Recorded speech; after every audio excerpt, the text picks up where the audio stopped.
It's a real pleasure to see Anne here today. First time I've met you, but I've been reading about her for years. The story is just fantastic. The migrant story, the single parent, the mature student, and then to take on politics. That speaks of an energy that's way beyond normal. Fantastic. I'm just going to hand over to Anne. She's ready to go.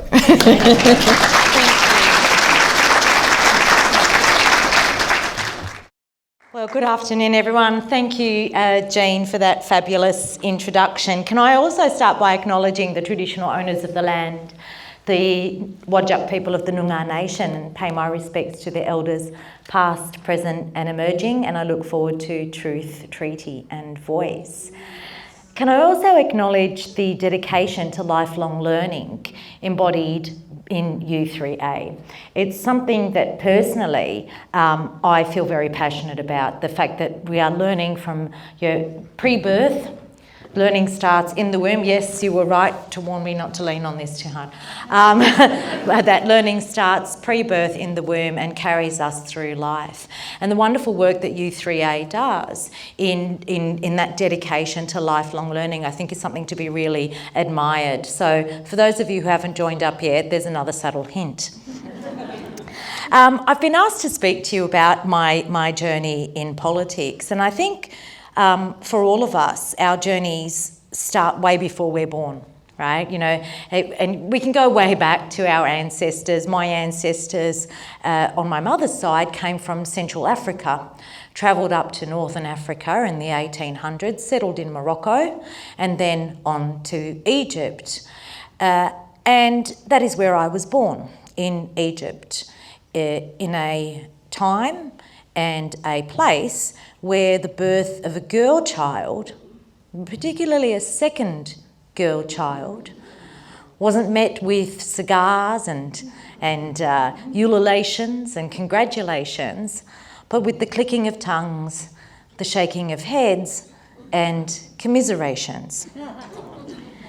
In a time and a place where time is marked by war. 10 weeks after I was born, the Six-Day War, colloquially known in Egypt as El Naksa, in Egypt and throughout the Arab world as El Naksa, took place. It was a war in which the Egyptian and Arab troops had come together at the Sinai and were confident of a win against the Israeli troops, but lost the Sinai in that war. And the humiliation of that loss marked a generation of young people born in 1967, the year of my birth. And it wasn't until some 40 years later when I picked up a newspaper and read the headline, "Children of the Naksa celebrate 40 years." Now, the Naksa translates quite literally to the setback. And I became aware that my entire generation was known as children of the setback. The children of the setback. A second girl child born on the year of one of the most humiliating defeats known across the region in which I was born as the setback. Talk about starting life behind the line, right? In 1969, my parents made the decision to leave everything they knew in Egypt. I was born in Alexandria, and I have already met some people here who were born in Alexandria too. I was born in Alexandria. My mother was a nurse and my father was an engineer, the first in their families to be educated. They met in Alexandria, even though my mother comes from a place called El Minya, also known as the Bride of the Nile, because in Egypt everything is the bride or the mother of something.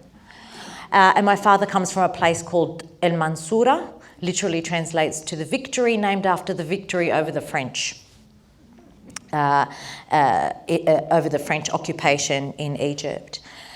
They met in Alexandria, married in Alexandria, and in 1969 took the decision that they were going to leave everything that they knew behind and emigrate. They chose Canada and they chose Australia. And Australia was the first to respond. So my mother dressed my sister, my older sister, and I up in our prettiest dresses, put bows in our hair, and we hopped on the train from Alexandria to Cairo to meet with the Australian official so that my parents could apply for migration to Australia under the Assisted Migration Act, which was an act that was introduced where Australia had opened up its doors and opened up its borders to non-Western European immigration. Now, every family has a child that attracts the oohs and ahs of strangers, that sleeps through the night, that is cherubic and angelic, and that brings great pride, is a great source of pride to their parents. I was not that child. No siree. That was my sister.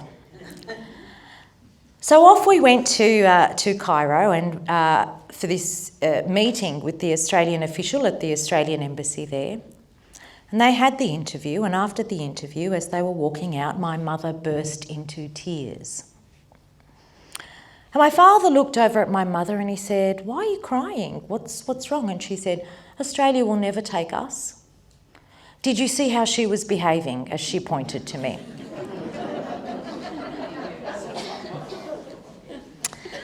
She was jumping all over the place, climbing the walls, screaming. Australia will never take us as immigrants. Well, my father looked at my mother and he said, no. I've read all about Australia. It's where they sent convicts. She'll fit right in.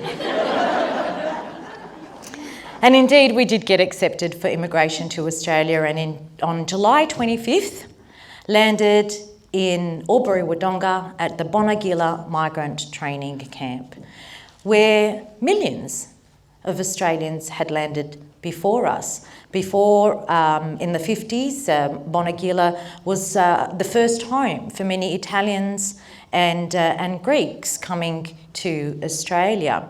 And they, and Germans, I must add as well, and they had fought long and hard and protested long and hard for improved conditions for migrants at the migrant training camp in Bonegilla. Just a decade before my parents landed, 13 children died at the camp from malnutrition. It made world headlines and forced the Australian government to look at the conditions of the camp and change the conditions there. By the time my parents landed at Bonegilla, there was a hospital and a train station and family quarters rather than men and women and children sleeping separately. A typical time at Bonegilla involved a family coming in, learning a little bit of English and then being assigned a job. Some families stayed and worked at the camp while others were given jobs elsewhere. My family were there were only 2 Egyptian families when my parents came in 1969. And they spoke no English. My parents spoke very little to no English. So those first few months at Bonegilla were spent learning the language and becoming accustomed to such a strange environment and such a strange land. Coming from Alexandria with the hustle and the bustle and the noise and the people to this sparsely populated space with strange food and strange language and strange customs must have been quite a stark difference and quite a culture shock to my parents at the time. And although I was only 2 at the time, I can imagine what it must have been like for them. My father was assigned a job on the factory floor in Sydney's inner west. And so he left Bonegilla and went to Marrickville, found us a place, a room to rent, with a Greek family, because we'd become so accustomed to Greeks and the Greek culture coming from Alexandria, which was a very Mediterranean culture there. And my mother, my sister and I joined him about 3 weeks later. We lived in a room in a house with a Greek family while my parents both worked in factories. From there, we then moved in with another Greek family where we rented a house, a little house, and my parents continued to work on the factory floor. But my mother was a registered nurse in Cairo. And eventually she went back to nursing, taking care of, in geriatric care, taking care of and being a personal nurse to an older woman named Mrs. T. And we moved in with Mrs. T in the suburbs of Marrickville, Erskineville, around that area. Mrs. T didn't have much patience for me, because apparently I was very naughty as well, and we had to move out of her house when my mum found Mrs. T running after me with a stick. But my mother continued nursing, my father continued working in factories. And they made a life for themselves. And we started school, my sister started school, and because I yelled and screamed, I started school with her at just 4 years of age, because the nuns took pity on my mother. There's a theme. There's a theme in my life. My sister's first day of school, my mother took me to drop her off at school, and apparently I had a tantrum of some form, and the sisters there at the Catholic primary school took great pity on my mother, so enrolled me in the school that day. And you know, they made a life for themselves in Australia. Australia at that time, in the late 60s, early 70s, was a very different Australia to what we see now. Australia was still grappling with the last vestiges of the White Australia policy, the Immigration Restriction Act, most commonly known as the White Australia policy. And in fact, the last vestiges of that policy weren't removed. The final vestiges weren't removed until the early 80s, when migrants like my parents stopped becoming aliens or stopped being called aliens. And I often laugh at the fact that we were called aliens, but not the type that built the pyramids. You get that joke, right? And so it was a place where we were told that we could only speak English. You know, my mother tells stories of being told to go to the end of the line at the bus stop. Being made to say please and thank you several times over by bus drivers. And there was a palpable racism at the time that my parents felt quite deeply, but at the same time had this profound gratitude for being in Australia, even though my father never worked in the field in which he was qualified as an engineer. He spent his time working in factories. And even though Mum had to retrain to work as a nurse, they were nonetheless grateful to this nation and really wanted to fit in. So we grew up with the mantra, speak English, don't speak Arabic. And although Arabic was the very first language I spoke, the first words to come out of my mouth as a child were Arabic. Growing up, I couldn't speak a word of it.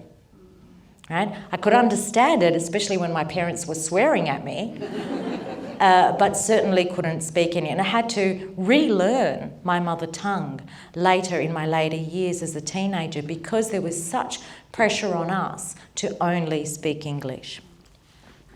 So we grew up in a fairly typical migrant household. My sister and I, and then my brother, the annoying one, came along 4 years later. And so it was me and my two siblings. My parents were shift workers, and we were your typical migrant latchkey kids. At the age of 6, My sister and I went to school. I went to school with a key tied around a string around my neck. At the end of school, we would pick up my brother, take the bus, go home. Dinner would be ready, which my mother is the worst cook on earth, and I challenge anyone to a cooking competition with my mum, was invariably overcooked peas and some frozen burgers.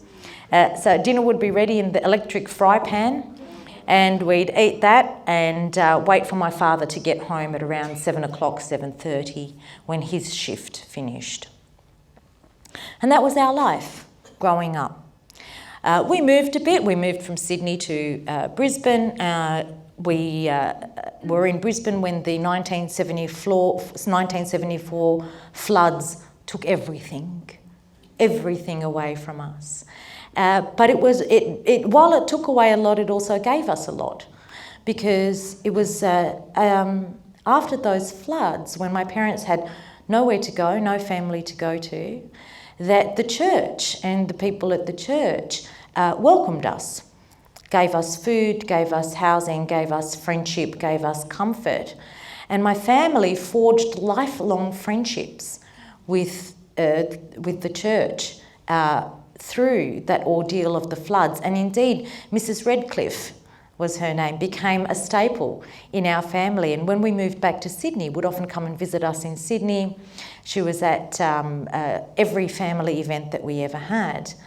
And I often think about those times and think about, as a Muslim family and a practicing Muslim family, the ways in which human crisis can actually bring us together in ways that we could never have imagined. And I think that's really when you see the human spirit rise and when you see the human spirit overcome difference, is when we all reach out a hand to help each other without fear nor favour. So we ended up in Sydney, living in Lakemba, as you do, among a whole lot of other Arab families. And eventually my parents saved up enough money to buy a house in a place called Chipping Norton, where we moved. And in my final years of schooling, my parents decided that boys were too much of a distraction, and put my sister and I into an all-girls school called Merredin in Strathfield. And I finished my schooling. Now, I'm not going to this won't surprise you if I tell you that my report cards consistently said that I talked too much, and didn't pay a lot of attention. Mr. Lago, my economics teacher, used to say to me, "Fair dinkum, Ali, you could talk underwater with a meat pie in your mouth." And then he'd take my books and put them outside the window and go, "You can stand outside the window today." He would have been shocked that I actually started studying economics when I finally went to uni. And that was Mr. Lago. But in about year 11, I decided that I wanted to be a lawyer.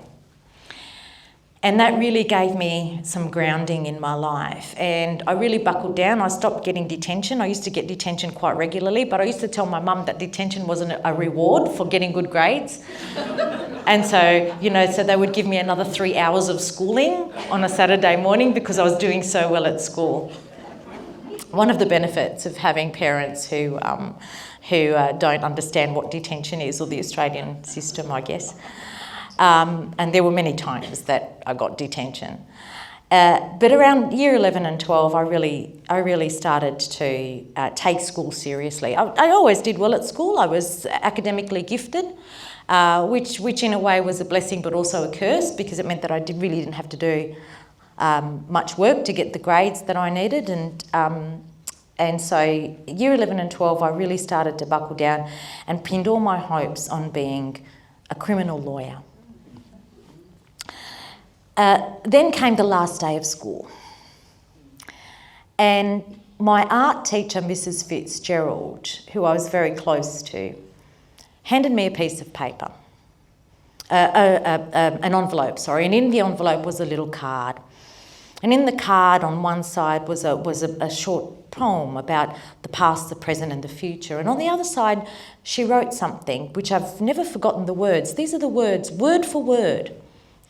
She wrote, "Dear Anne, do not be disappointed if your life doesn't turn out the way you imagined it would in the heady days of being 17.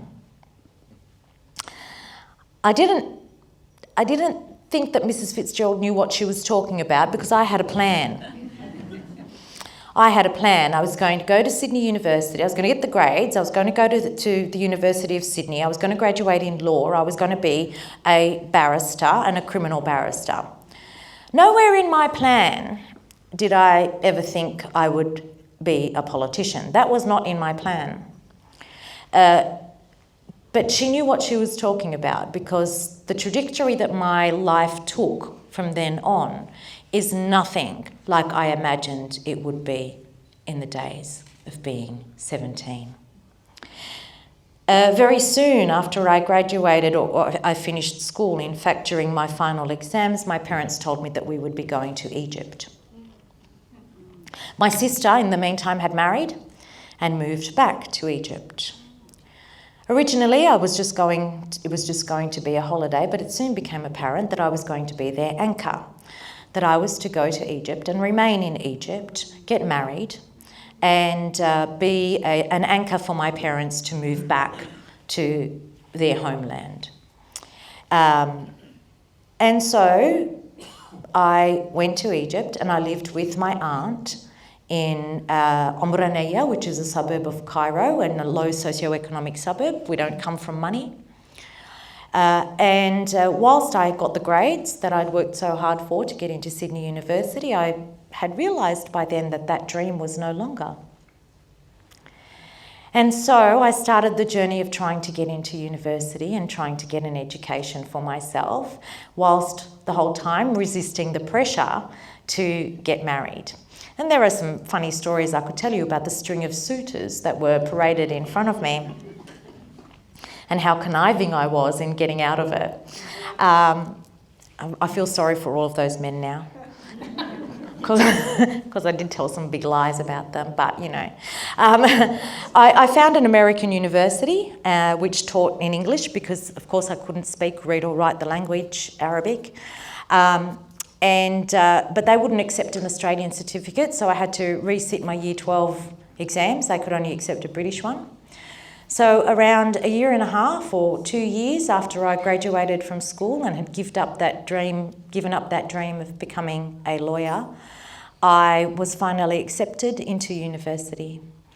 Started out studying economics, which would have made Mr. Lago proud, but soon discovered that was very boring, which I could have told you. And did my first degree actually in English and comparative literature. By the time I graduated university, I was married to my first husband. At my university graduation, I was 3 months pregnant with my first son. And I wanted to come home. And so I convinced my husband at the time that we should go back to Australia. We should go to Australia.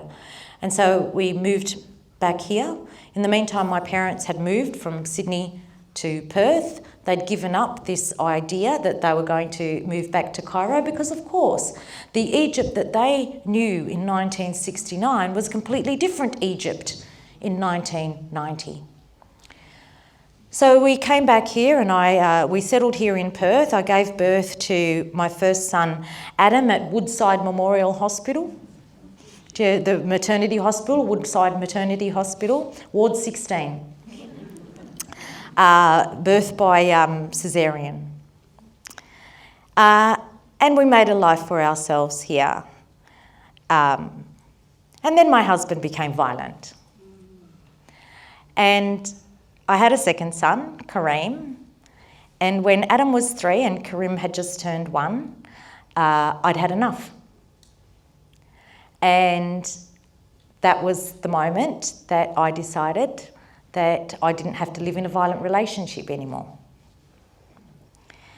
And that was the moment that I knew that leaving my husband, the father of my boys, would mean a life of poverty, would mean that I would not have the support of my family, would mean that I would be very alone, because I was the first woman in my entire family, and I've got a big family. My mother is one of 19. My grandfather had 3 wives, right? So I've got a big family, but I was the first in my entire family to get a divorce. It just was not done. But I insisted, and I had to. And I had to for my own survival, and I had to for my children's well-being. So there I was, barely 25, with a 3-year-old and a 1-year-old, alone. And I walked into a Centrelink office, and I don't know if anyone here has ever walked into a Centrelink office, but it is the most depressing place on earth. The walls are grey, the carpets are worn with the steps of thousands and thousands of people who have come in desperation. And I walked into that Centrelink office and I sat down and I said, I need money.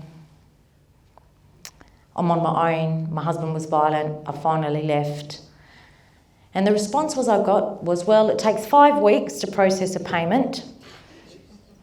And I said, what am I going to do for 5 weeks? How am I going to feed my children? And the response was, well, don't you have anyone you can rely on? I said, no, I don't. And I walked out of that miserable place and I turned the corner and leaned back on the grey walls and just cried. With a baby in my arms and a 3-year-old holding the hand of my 3-year-old. And as I was crying, I looked up and this man was walking towards me and he had the butt of a cigarette in his mouth and he was wearing a blue singlet.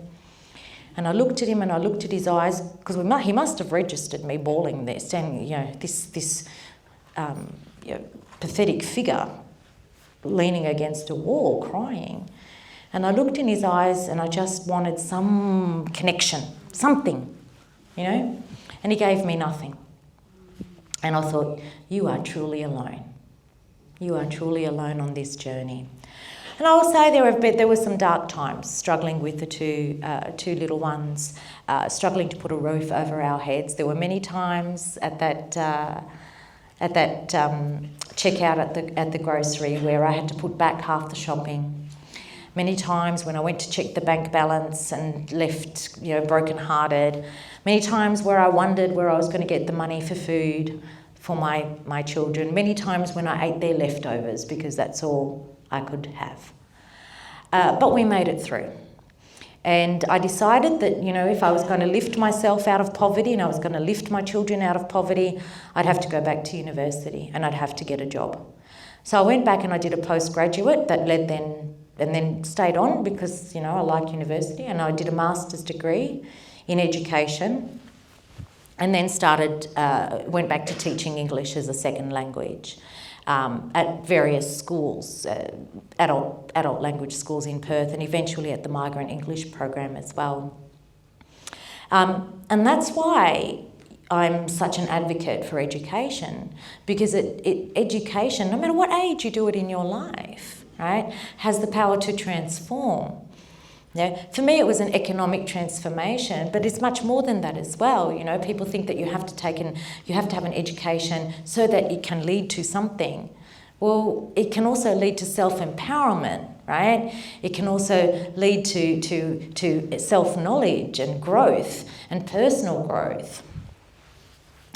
Now, I worked at the Adult Migrant English program for a bit and then got seconded to the Department of Education and Training to do some policy work, and then worked at the Office of Multicultural Interests.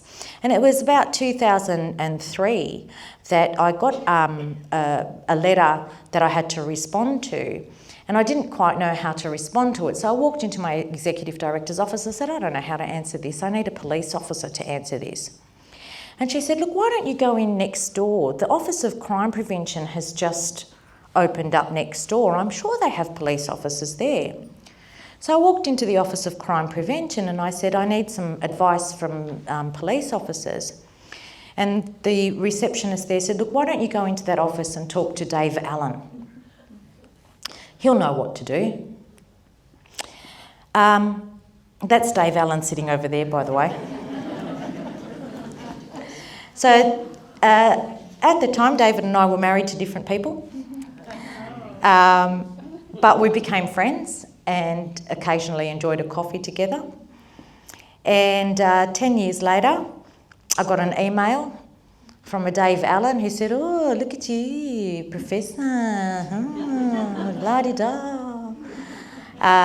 We met up for coffee. We were both getting divorces. 2 years later, we were married.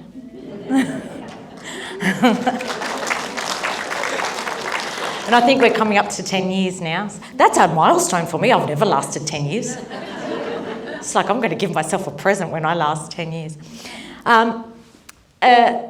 So I worked there for a bit. Now, fast forward, I'd gone on, I'd done my PhD, worked in academia, became a professor of counter-terrorism, travelling the world, and was now married to David. And, I would travel the world and worked as an expert advisor to the United Nations, had gone to the White House, had done a number of things. And in 2015, February 2015, the whole family was visiting my father. He was now in a nursing home. He passed away later that year. And I got a phone call from the US Embassy saying, in 2 weeks' time, President Obama is having this thing at the White House, would like you to, he wants you to attend this thing around countering violent extremism. I was a professor in counter-terrorism at the time. I thought, look, just let me check my diary.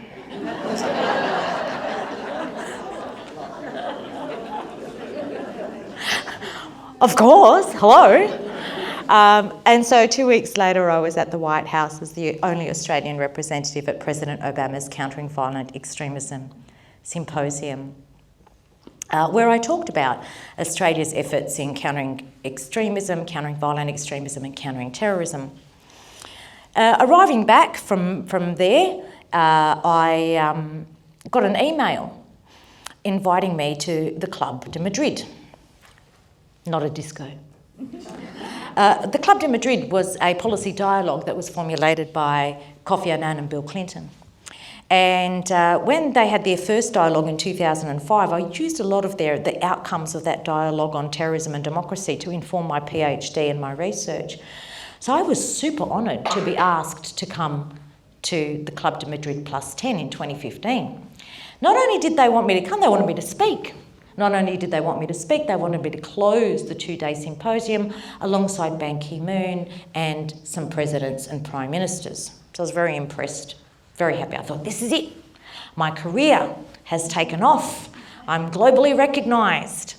3 weeks later, I had to be in Vienna for the United Nations talks, where we were doing a talk on democracy and judicial law, terrorism and the judicial response, and I was representing Australia. This is it, I thought. So I said to Dave, we're going to Europe. We're going to start in Madrid. I'll do these 2 days of Club de Madrid. We'll take a little bit of a tour and we'll finish in Vienna. So we got to Madrid, and there I went, into the Club de Madrid and taking photos with all of these people, full of high hope, full of high hopes. Within half a day, that dialogue had descended to name-calling and blaming. And so at the end of the 2-day symposium, I stood up and I looked at this group of 100 leaders and I said, each and every one of you had the power to make change. And they all said, and each and every one of you squandered it. Now, for some reason, the Club de Madrid has not asked me back.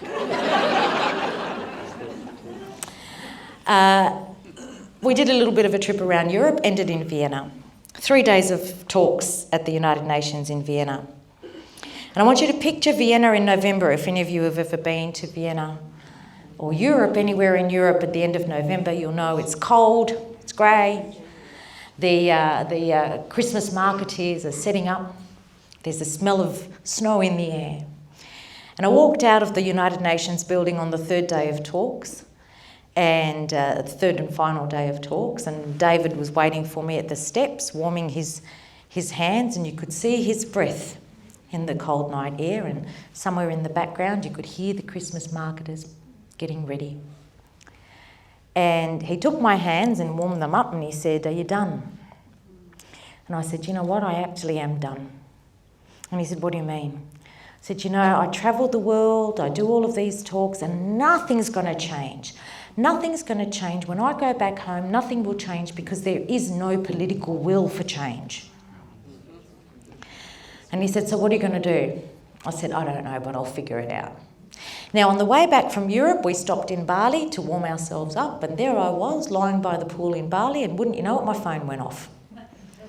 And I looked at the number, and as you do when you're away, if you don't recognise the number, what do?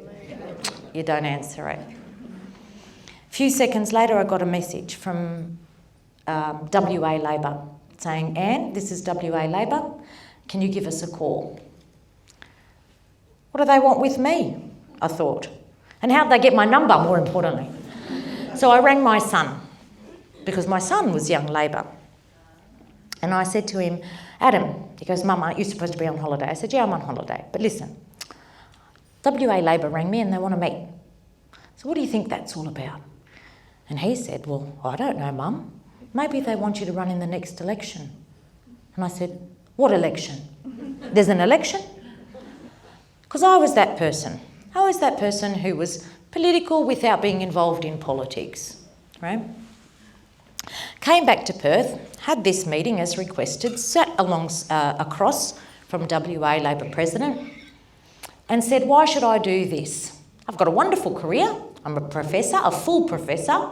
I've got my own research centre. I've got 3 ARC grants, $1 million worth of funding to acquit. And I'm an advisor to the United Nations. Why would I leave that and do this? And the answer was very simple. The answer was because, Anne, it would be a different way to make change. A week later, I said yes. And a lot of people lost a lot of money because they'd bet that I would say no. A week later, I said yes. And in June that year, I won the seat of Cowan and was elected in 2016. Much was made of the fact that I was the first Muslim woman elected to Parliament. I was also the first professor in counter-terrorism elected to Parliament, let me tell you. Also the first person with 4 university degrees elected to Parliament. Also the first person with 3 ARC grants elected to Parliament. Also the first person who is a superior hummus maker elected to Parliament. Also the first Arabic speaker elected to Parliament. Also the first Egyptian-born elected to Parliament. But all of that didn't matter to me because I didn't care if I was the first, the second or the 31st. So 2016 I got elected on a very, very small margin. I think it was about 1,200 votes. 2019 got re-elected again on a slightly bigger margin of 1,600 votes. 2022 just passed in May, got elected on a much bigger margin, 10% margin, and was appointed a minister, the Minister for Early Childhood Education and the Minister for Youth. What's it been like? Well, as someone who's an outsider in politics, there are challenges. But as you've probably guessed, I'm used to being an outsider. I love working in the margins because the margins is where a lot of stuff happens, right? And sometimes you've got to be inside the tent and sometimes you've got to be outside the tent. And being an outsider allows you to do that. All my life, I've flitted in and out of roles, in and out of expectations, the dutiful daughter, the Australian teenager, right? It's one of the great things about being a multicultural person in a multicultural nation is that you can be adroit, you can have this flexibility, you can be different things at different times. It's a challenge, don't get me wrong. And I've had my moments, don't get me wrong. But if there was one takeaway, I would say that being of a different culture, different cultural background, different religious background in a country like Australia where our very nature is multicultural, don't forget Australia was multicultural for 60,000 years and multilingual for 60,000 years, is that you learn to become a prima ballerina. flitting in and out of roles, in and out of expectations that are expected of you, and outside, inside, being left out but also being brought in. When I first got elected in 2016, I could not have imagined a parliament as diverse as we see today. For the first time, we have the largest number of First Nations people represented in our parliament. We also have the largest number of non-Western European migrants. We have the largest diversity of languages represented in our government. And our parliament is starting to look like our country. Starting. Got a long way to go. We also have 52% female in the Senate. So our parliament, yes, that deserves a round of applause. Our parliament is starting to look like our country, but we still have a long way to go. I'm going to stop there because I want to give some time to question and answer. And I really haven't gone into the political side of things, but I guess that's a whole nother thing. But I'm really quite happy to be guided by you and have a kind of an organic question and answer session from here and answer any questions that you have. Thank you so much for listening.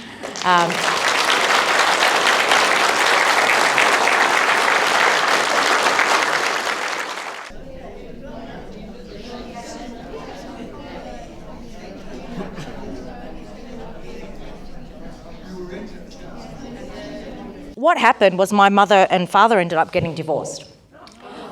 And they should have gotten divorced a long time ago. And I think that, eventually my family, especially my mum, came to the conclusion, and she would often say, Anne's had such bad luck in love. And they came to the conclusion that, it really was just about me being happy. It took a while, it did, because they had to overcome decades of tradition and culture that was embedded in them as well, and in what they saw the world and how the eyes through which they saw the world. I talked about Mrs. Fitzgerald giving me that advice, but I also had a teacher at high school who was Jewish and very orthodox Jewish at the school that I was at. And Mrs. Melman, her name was. And her and my mum would often talk because she understood tradition and culture and religion. And she pulled me aside one day and she said to me, Anne, you're like a young tree. A young tree, when the wind blows, it can move. It's flexible, right? Your parents are like old trees. Old trees, when the wind blows, they can't move. They're not flexible, right? And that really gave me a way of trying to put myself in my parents' position, the ways in which they showed love and the ways in which they showed caring were the ways in which they were showing love and caring. And it was about worrying about your reputation and worrying about this and worrying about that. Eventually they came to that conclusion. And indeed they did become very, very supportive of me. Sometimes I joke and say it only took me becoming a minister to not be the black sheep in the family anymore. But very much reconciled with my brother, and we're actually a very, very close-knit family now, yeah.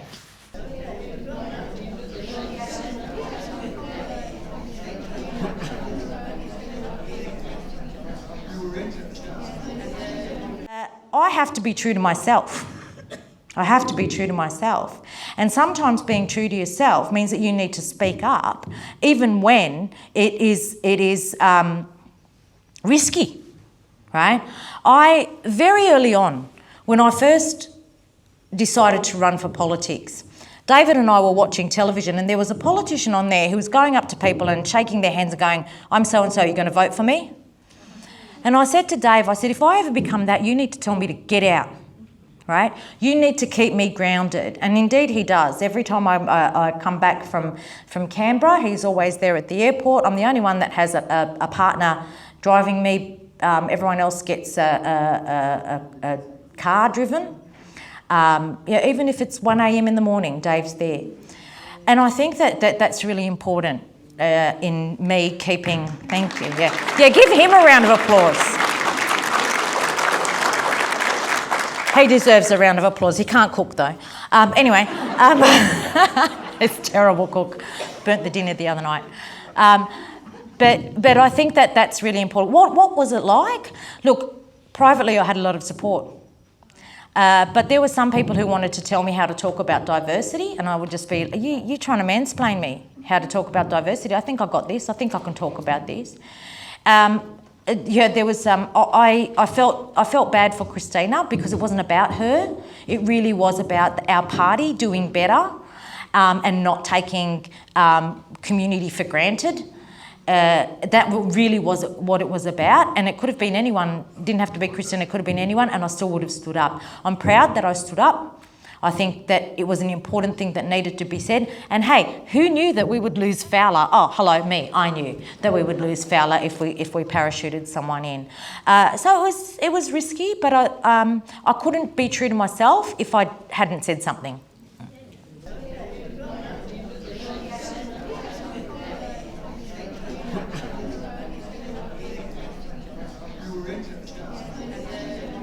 In terms of the process for becoming a minister, it's none of the above. Let me tell you, politics is not a meritocracy. I remember when I first got, by the way, I'd never watched Question Time when I first got elected. And I went into Question Time with a paper and a pen going, great, I get to ask questions and answers.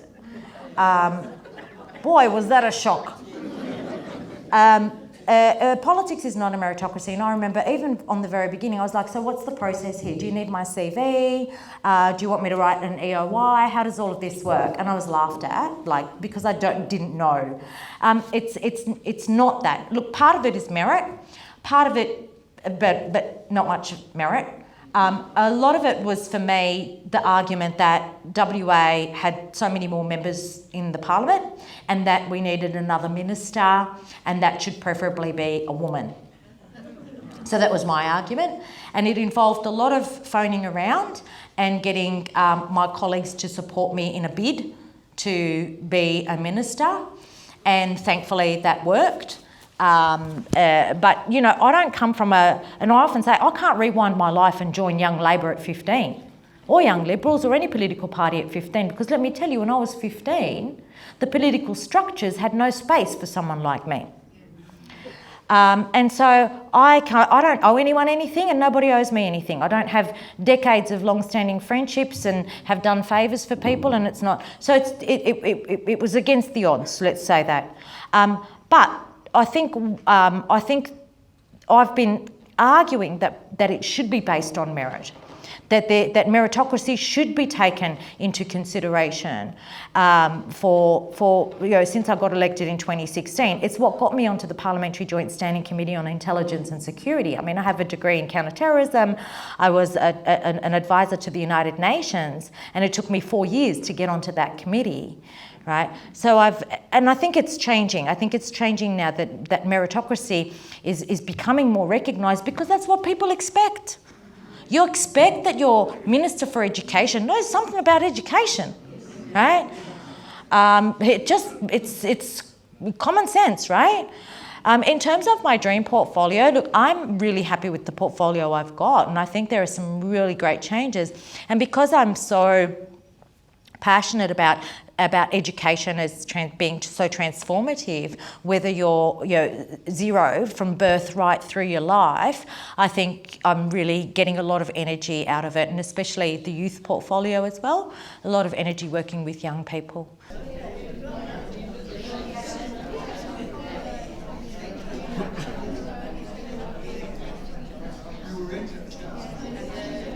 Look, I certainly think we have come a long way from 1954, when you came to Australia, 1969 when my family came to Australia. We do have a long way to go. I think there is a shadow of the White Australia policy that still hangs over this country in many ways, particularly in our institutions. But one of the things that is very unique about Australia is that pluralism is embedded in our constitution, in section 116 of our constitution, as a matter of fact.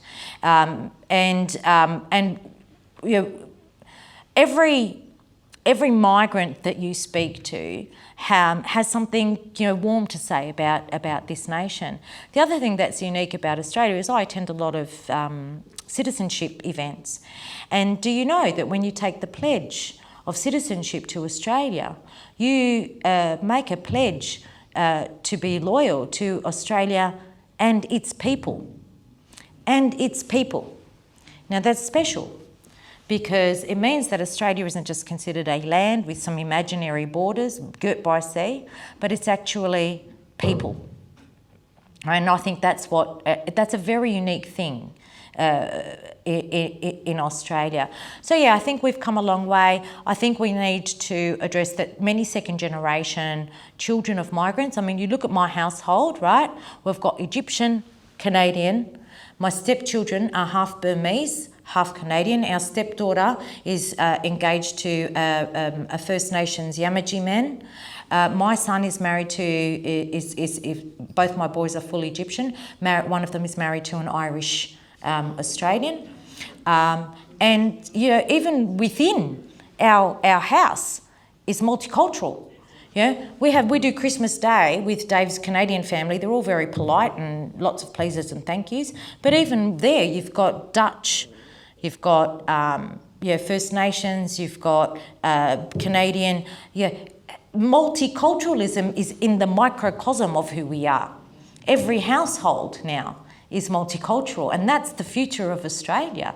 It's not just about multiculturalism being this overarching thing of who we are as Australian, but our lives are lived, our everyday is lived with multi-culturalism, right? And I think we need to recognise that in how we do things. I do think there's still a lack of representation of First Nations people and people from various ethnic backgrounds who have been traditionally marginalised in the upper echelons of decision making. Like I said earlier, I think that's changing. Certainly in our parliament, it needs to change across the board. But I'm optimistic. I'm optimistic. We have a beautiful future in this country, and you only have to look at the young people. And I get that privilege every day of working with young people and working with children. And let me tell you, the kids are all right. The kids are all right.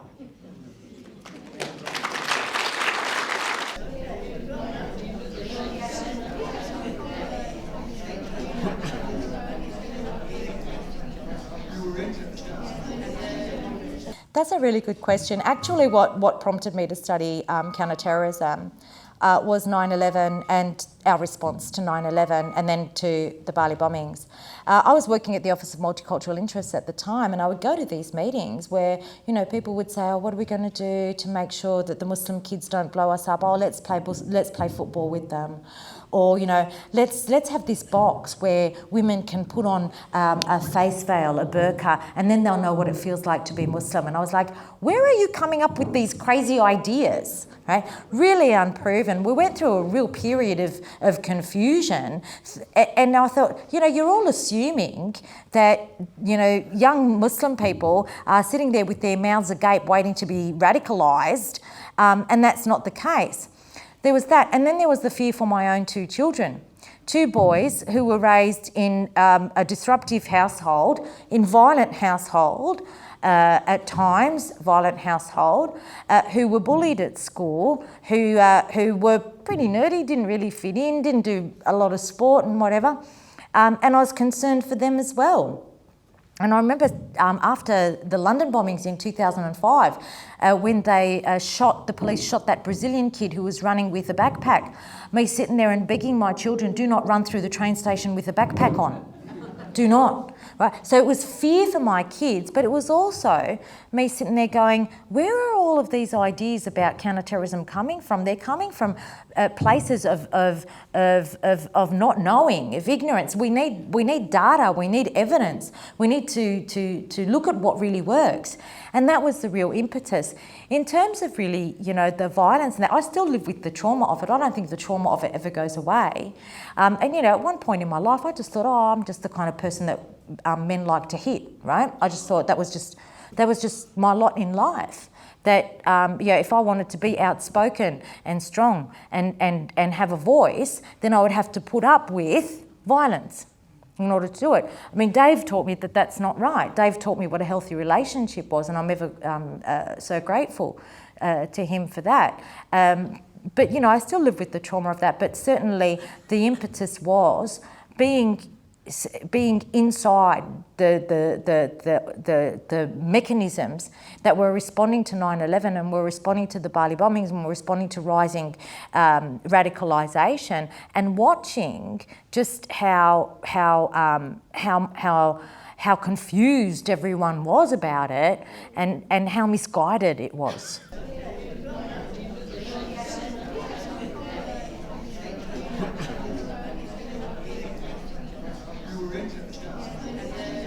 We've just announced that we'll extend paid parental leave to 26 weeks, and that can be taken by either parent. It's not just restricted to one parent, and they can share it as well. So the parents can share that 26 weeks of parental leave. And you know, in countries that have the best outcomes for children, they have 26 weeks paid parental leave.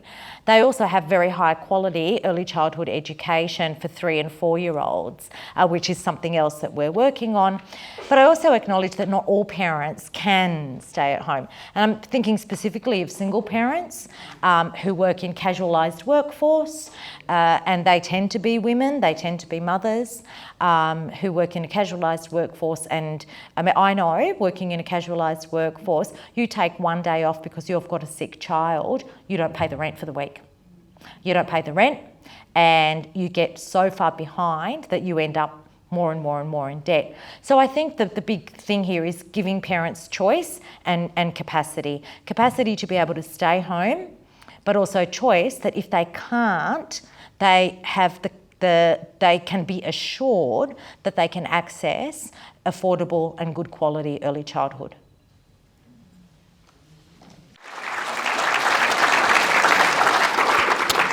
I think for someone who works on the run, pretty much as Anne does, giving up a Sunday afternoon to come here and talk to us is above and beyond. It's my pleasure. Thank you. Thank you.